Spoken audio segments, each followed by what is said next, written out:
Alamin natin na mas komprehensibo ang Philippine Development Plan kasama sila Pilo at Angas dito lamang sa Pilodi TV.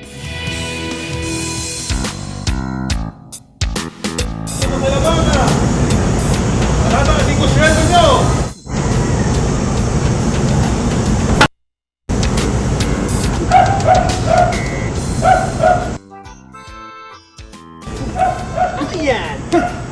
Ano yan? Wala naman. Iniisip, titiri ako nilang kita. Kaya tayo kinakancel eh. Pero in fairness ha, ng tats. Di yan ang Ng tanas. tats ako din. Tats. Alam mo, Kala ko puro PDP lang iniisip mo eh. alam mo, pwede ba naman na hindi kita isipin? Ay, natulog ko tayo sa...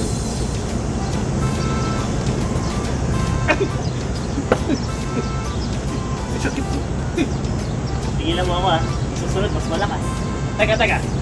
Ayos na. Huh? Kailan ba flight mo? Ako? Oo. Wait, wala ako. Hindi, bukas, 6 a.m.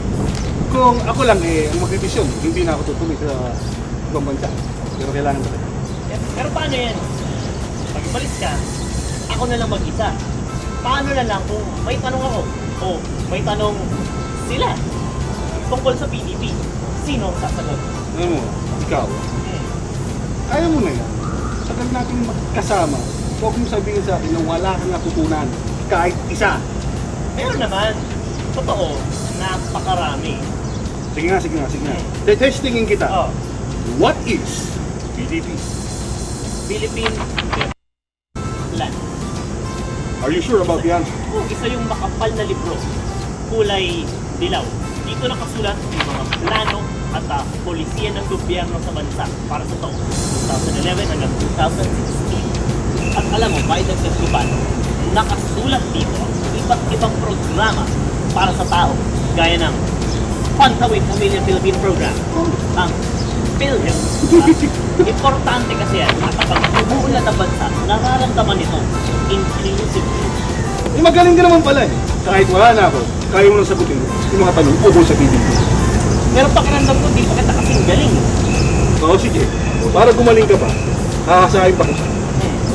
Di ba ang PDP nakakahati sa 5 clusters? Oh. At bawat clusters may kanya-kanyang focus o gawain. Isa-isahin mo nga yung 5 clusters. Alin? For example, sa PDP, di ba? Nahati ito sa 5 clusters. Teka lang, mamadisyan kita ng chicharon. Una, Human Development and Poverty Reduction o kagalingang pantao. Ang susunod na cluster, Climate Change Adaptation and Mitigation o paghahanda sa nagbabagong klima. Example dyan, Project Flow. Sige, pag sinabi kong National Greening Program, ha? Oh, Kabilang dyan, yung National Greening Program. Ang galing mo! Alam ba? siyempre, nandyan din yung pangatlo na Economic Development o pag-asenso ng ekonomiya. Susunod naman dyan ang Security, Justice and Peace o kapayapaan at pananaig. Yung cluster na yan, ang sisigurado, seguridad mo at seguridad ng bansa. Oo. Okay, ano yung natitirang cluster? 5. Oo. Yan ang Good Governance and Anti-Corruption o tuwid na pamumuno. Sa cluster na to, kabilang yung mga programa na huhuli sa mga tiwali at kurap. Halos alam mo naman pala lahat na eh. Pwede na kitang iwanan mag-isa. Anyway, kapag na ako, pre. Sige. Ingat ka. Oh. Ingat kami mga iiwanan ko